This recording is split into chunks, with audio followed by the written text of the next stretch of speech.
Alright, we are back with another project. This is a crust clydesdale fork. Shout out Heaps Good Garage. Sending that, appreciate it. We're gonna chuck it on this bike here and see how it goes. It just runs a 20-inch wheel up the front, and this is the 1-inch version. So we've got a matching 1-inch head tube here, and this is the fork. Pretty nice, pretty well constructed. You can see it has little eyelets here in case you want to mount a basket or something on top. You can kind of screw down into it, and then it's made for V-brake mounts, as well as disc. And then you can see it has a little guide here and also another little guide up here. Yeah, it's a pretty cool fork. I've wanted one for a pretty long time, probably since when they came out. But yeah, usually when they're out, they're kind of like hard to get, or they get snapped up real quick. But yeah, super solid. So yeah, this is made for bikes which have around a 400 axle to crown. And what that means is from this distance here to the center here. This one's about $395. And if you have like rock shocks or something with little shocks, they're about $420. So it works on both. But yeah, I'll be putting it on this one. Cool thing about this, it comes with a little shim, so you can run a normal size stem, a standard stem size for 1 1/8. This is a shim from 25.4 to 1 1/8. So that comes with it. And it also comes with Cane Creek 40 headset. Pretty sick. It's sealed bearings. So yeah, pretty nice. And also comes with a star nut and a little top cap there. So that's all ready to go. They provide everything, so you should just be able to switch it all out. And yeah, this is the bike it's going on. This is a Diamondback. It had motor bars on it, but I took it off for the bar comparison vid. And I'm gonna switch out the stem, obviously, because it's quill, and then switch out the bars, probably switch out a seat, and maybe switch out these gears as well. I think maybe I might put gears on this bike, just because with the cargo fork, you're probably carrying extra stuff. So you might want some extra gears just in case it gets too heavy. And then the back wheel, I'll probably change out the tire. Got the XT brakes in the front, should just be able to put it on here. And then the wheel, I have to source a wheel, but I do have a kid's bike wheel that I can chuck in if I get into a pinch. And yeah, should be hopefully fairly easy. So yeah, we'll see how we go. First thing to do is I need to replace the fork, so yeah, take off your brakes. I made it a little bit easier for myself just because it's a single speed. If you have shifters, you can take it off. I think you can probably run the shifter cable and the rear brake cable, but maybe you need a new front brake cable and housing, because it's going to be a little bit longer depending on how you run your handlebar setup. And then taking off the thread headset, this is how you do it. You just unthread it. I keep everything together in a little plastic bag because I'm going to reuse it. Yeah, it's a good way of stop getting grease everywhere, and then just giving this a quick clean, just quick wipe down, not too much to it, and then this is ready to go on another bike if I have one without a fork. And then yeah, just cleaning the headset cups as well, because I'm gonna tap those out. And yeah, you can see here, plastic little baggie. Alright, there we go, forks off, all done. And yeah, keep my headset in those little plastic things, keep it all together. And here I've set up my stand. Usually I have it more down, but I just got the wheel resting on the ground, and then I figure I can just tap out both cups this way. And then here's the 1-inch headset removal tool that I made. Just a little end cap here, and yeah, just a few slots there, and just put it through and hammer away. This is made from 1-inch aluminum tubing, 25.4 by like a millimeter, maybe 2 millimeters. But yeah, it's not super strong, so sometimes you gotta keep cutting slots in, but yeah, we'll see how we go. So yeah, this is kind of like a ghetto rig, but if you don't want to get the tool, this is one way you can do it. I think at this point, since I work on so many bikes, it's probably better just to get the tool, but yeah, being lazy. And then here, yeah, I just had to trim it off and cut a few slots in.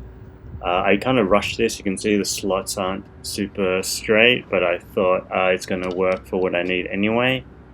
And then yeah, just give them a bend out. Hopefully this works. And then you can see I'm just tapping the tool and sprayed a little bit of penetrating oil in there as well, but you can see it starting to move out, so I was pretty stoked with that. But yeah, it was kind of a real pain. And then my tool was kind of busted, so I was like, okay, I gotta try and do it properly this time. So I ended up cutting it off completely, and then cutting only 3 slots in there. I was hoping cutting 3 slots will make it a little bit stronger. Alright, here it is. Hopefully the 3 cuts is stronger than the 4. And then I ended up trimming off the other end as well because it was kind of busted. You can see with the hammer. Here I put a little end cap on it and then just wrap it up with tape just to make it nice and secure. But yeah, I think this aluminum is actually a little bit too weak. But I drilled some holes in here, kind of similar to what you have for a normal tool. So yeah, you're probably watching this is just, yeah, should have just got a proper tool instead of doing this. But yeah, here it is. It's done anyway. I was kind of too deep in, so I had to commit. Alright, there we go, all done. Hopefully it works. So yeah, after all that and a few taps, it finally came out, shot out. You can also put your hand on the end if you don't want it to shoot out. Someone commented that last time, so yeah, thanks for the tip. Alright, here it is. Finally got it out. Everything intact. And yeah, here's the head tube. Pretty decent. I think the paint made it a little bit tighter, but yeah, all came out. This is the headset install tool. It's just a threaded rod with some steel plates, and you just wind it on. Alright, so just cleaning out the head tube here, just make sure there's no burrs or anything, nice and clean. I think my headset was kind of like real tight, popping them out, so I decided to sand off some of the paint that was in there. I think that's made it extra tight. It wasn't too much, just a little bit of a sand just to make it nice and smooth. And you can also run your finger in there to make sure it feels there's no rough bits. And then here, putting cap on, just make sure you grease it up, and then yeah, you just put it on, do 1 cap at a time, and then it should kind of like wind up. I think with this tool it works. I probably rate it better than the headset removal tool, but yeah, it does take a little bit more effort because sometimes the tool can go in one side of the head tube and it makes it uneven. But here, yeah, you can kind of make it work. Here I tried rushing it again, tried doing 2 cups at the same time. But yeah, I ended up having to tap the other one out. You can see my hand here, I just caught it. And then I end up redoing it with just 1 at a time. Yeah, sometimes you kind of want to get things done and rush it quick, but yeah, it'll save you time if you just do it properly the first time. But yeah, after a bit of winding and back and forth, I got it on there. Alright, there we go. That's all done. Took a little bit, but got there in the end. Next up is to install this crown race. It just drops in like this. Yeah, one thing I got to mention is you can line up your headset cups on where you want to go. The Cane Creek ones has a little lizard that I just point to the front of the head tube. Just a minor detail, but yeah, line up your cups obviously before you press them in. And then here's the little washer going down. And then yeah, just put a little bit of grease on there. And then same thing here, I didn't have a 1-inch crown install tool, so I end up using the little shim that came with it and then the stem. That kind of works, and I just put my other 1 1/8 crown tool on top and just banged it on, and that went on pretty well. Yeah, you can see, make sure it's completely flat and flush against the fork. It's all ready to go. Put a little bit of grease on there. I think some people put grease on here, some people don't. It's sealed bearing, so you don't really have to. But I just put some just in case, just to protect it from the elements, really. But yeah, you don't have to do this. Alright, that's all on. Looking pretty sweet. Here it is. I just put it on the bench for now. I think it's gonna look pretty cool. So I gotta sort the front wheel out here, and then I need some 1-inch spacers. I don't really have any, and then just work out what bars I want to put on. But yeah, pretty stoked. Alright, these are the bars I decided on. These are old dirt jump bars by 24/7, 25.4 clamp, and then this is a specialized stem, about 100. See it there? and it just goes on like this. Yeah, so the reason why I decided to run this bar is because when you're carrying a lot of stuff, I think something a little bit flatter, something if it's heavy, it's going to give you a little bit more control, so you got your hands right over it. And then I didn't go super wide on this. This was 680. I decided not to go something too wide, just for if I carry stuff in between cars through the city around there. So I think this is pretty cool. Pretty standard, pretty classic, just has a nice rise on it. Has good upsweep on it as well, I think. So that should work out pretty well. And then here with the rise, I decided about 110 on this, the height of that. I'm just waiting for the spaces to come in the mail. But I also have this flipped, it usually goes like that. I have it flipped the other way, so it's more straight. I think it looks pretty cool when it's kind of in line with top tube.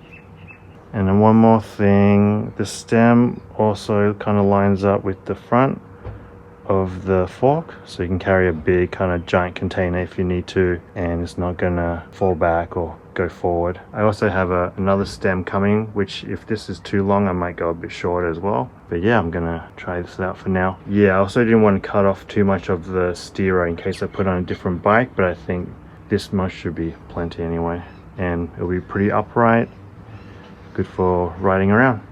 Yeah, obviously, this is just a guess, but it's better to have it a little bit taller than I think, just in case. And then here, just taking off the back wheel, I'm going to replace this back wheel.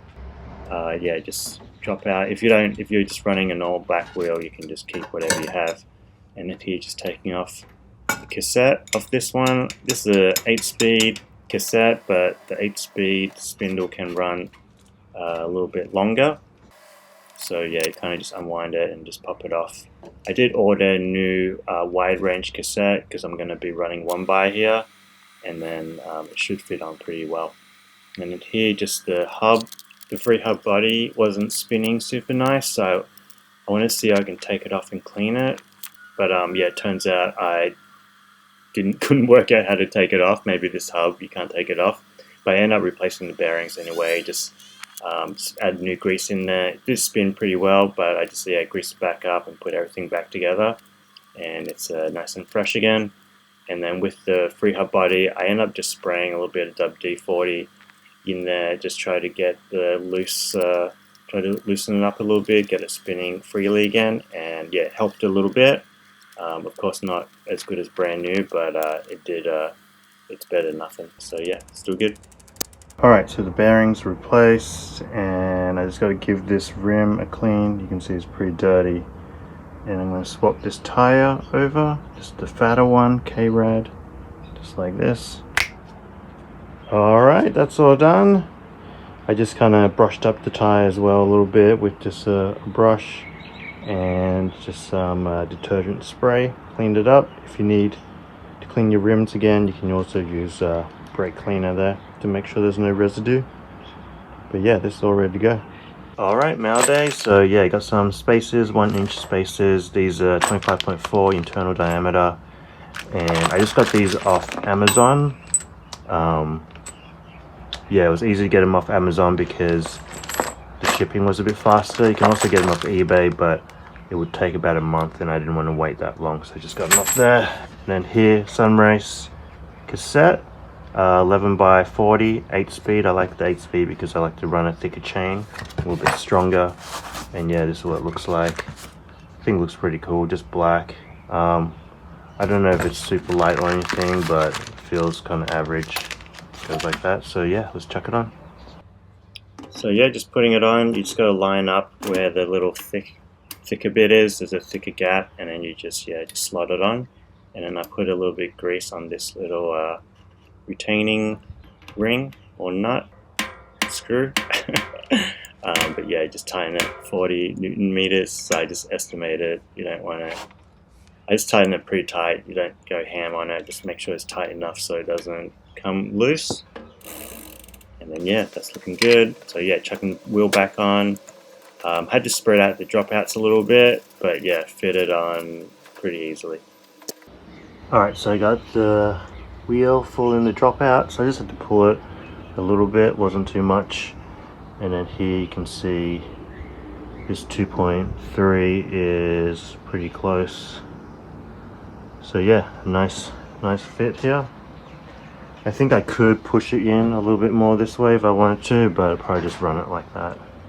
Also just looked at this skewer, which is pretty funny. It's a canopy skewer, but yeah, I'll give this a clean up. Yeah, it's funny picking up old bike parts and stuff. You never know kind of what's on there, and this is on there, but yeah, super nice, feels super solid.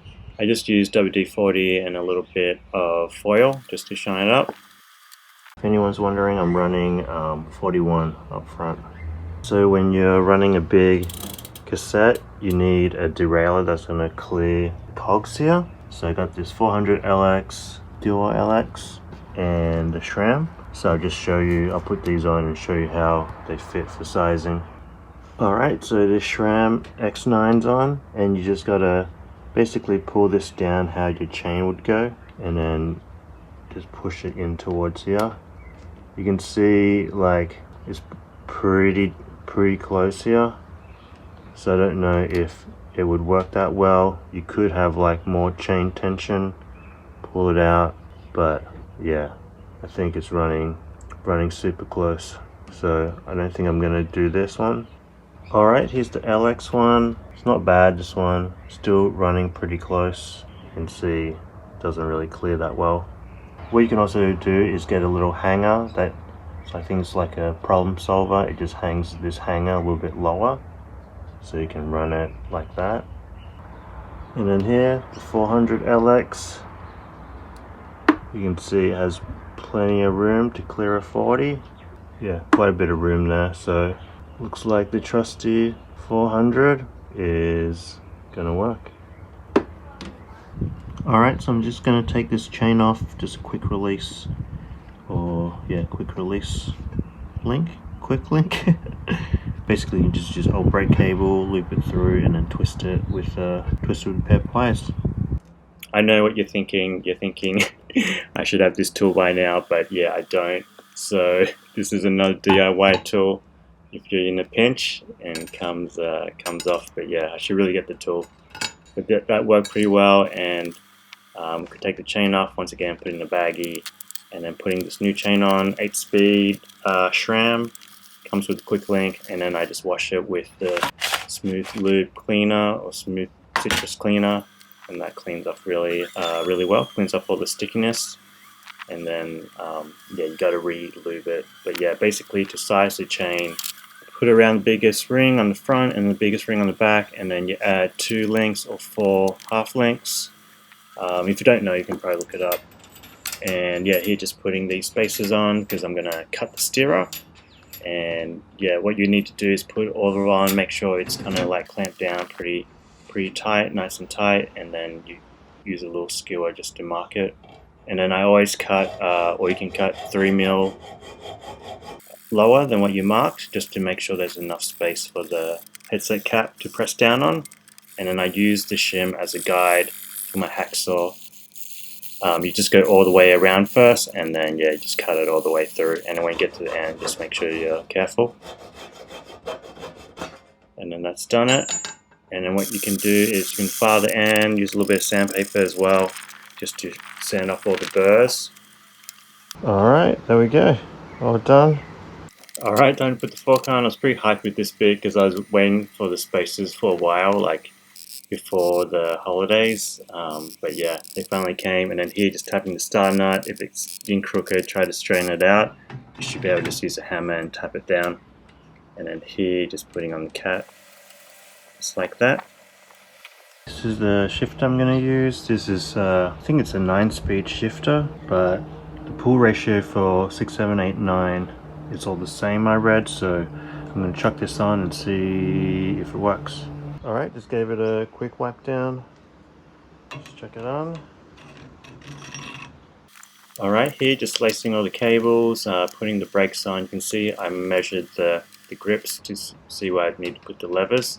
And then yeah, just make sure they're comfortable. You can switch through the gears, stuff like that.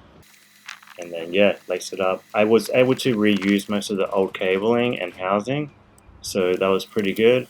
I did have to cut a new one for the front cable, and of course I needed a new gear cable on this because I didn't have gears on this bike, but I think reused an old one. But yeah, you can see it's shifting pretty good. Goes all the way down, goes all the way up, so I was pretty happy with this. I ended up doing some fine tune later on, but yeah, because it's rapid fire shifter, you can kind of like just smash it. And then here, just putting on these V-brakes, just make sure you grease it up and chuck them on. I used the middle hole for tension, and yeah, just like that. And then here, putting on the front brake on. I originally was going to put it through the steerer so I can make this bike bar spinnable, but I put gears on the bike, so it might be a little bit fussy.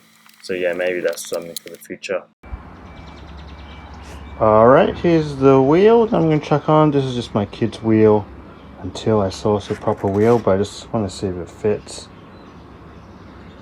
So yeah, I was looking for a front wheel for this one for a little bit on Marketplace, but nothing came up, so just decided to use this. So yeah, it doesn't fit. This is 9mm. I thought this was mountain bike, but it looks like it's just a BMX one, so it's about 9.5mm. So I'm gonna have to shave off 2.5 on each side, just flat. Sometimes they have slotted axles for BMX, but I'm just gonna shave it. Shouldn't matter too much. So yeah, when you file it, you just got to make sure it lines up with the other side axle as well, because needs to be parallel.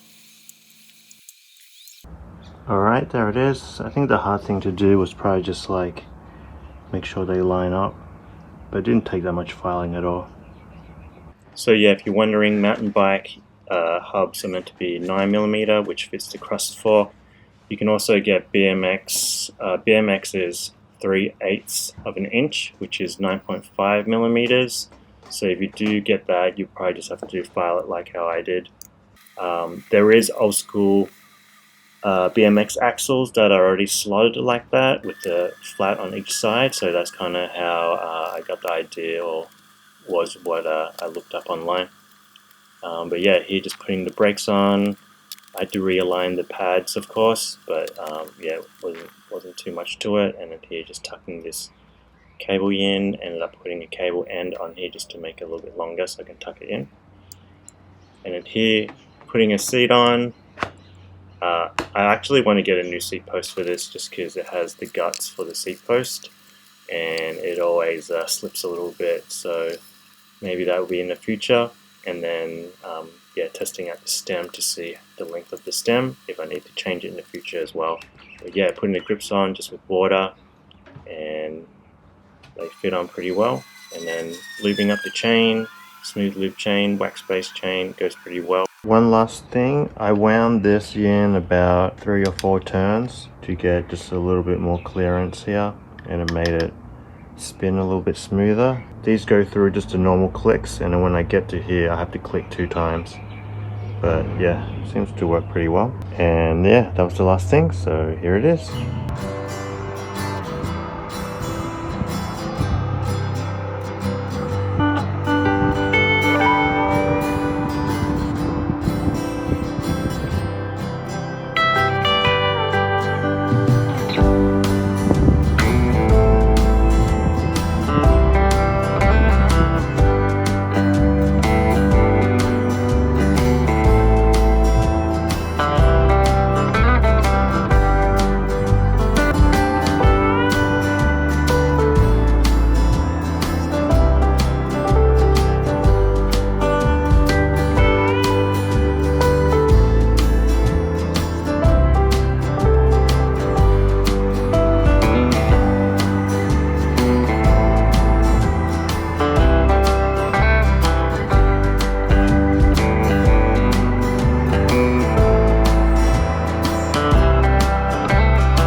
yeah, this is probably my new favorite bike now. It's so fun to ride. Front wheel makes it real nimble, I guess, and fun to play around on. I still got to put a bucket on the front, and here's just me carrying a heavy load just to see what it feels like. Super stable here, even though the bike is real awkward, and yeah, it feels super solid. Keen to ride it more and see how it goes. Big thank you to Heaps Good Garage. Check out their website. They got tons of cool stuff in Australia, New Zealand. They probably ship anywhere in the world as well. But yeah, give them a look out. And yeah, hope you liked the video. Happy New Year. I'm going to try to make way more videos this year. And yeah, we'll see how it goes. So stay tuned and I'll catch you in the next one. Peace.